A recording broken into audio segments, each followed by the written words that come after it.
Okay, so Year 9, today we're looking at what's called the unitary method.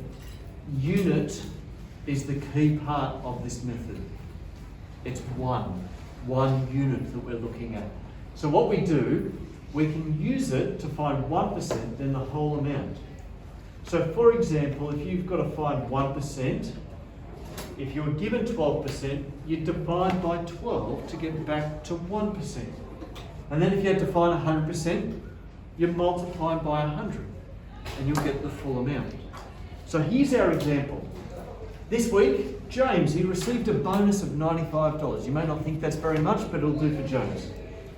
Which was 9% of his weekly wage. Calculate James's weekly wage correct to the nearest dollar. All right, so we've got $95 and we want to find 1% of that.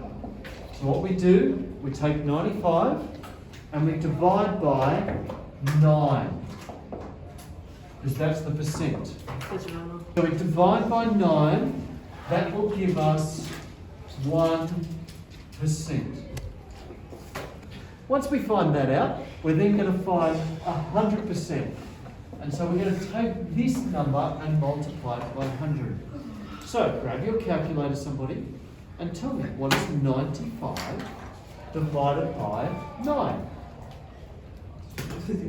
10.555556. Okay, leave that number there. Sounds like it's 10.56. I want you to multiply that 10.56 by 100, which should be very easy to do even in our heads. Yeah? Isn't it 1,000.56? Okay, let's just go for 1,000. It's 0.0096. Okay, now, notice what the question asks us to do. Calculate it correct to the nearest dollar. Are we at the nearest dollar? No. Thank you. We are at the nearest dollar, so therefore the answer is $1,056.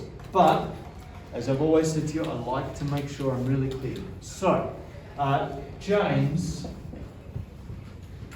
had a weekly wage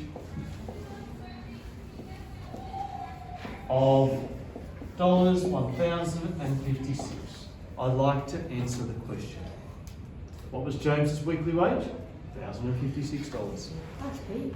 Year 9, this method can be used for a whole lot of questions. It's like we're working backwards.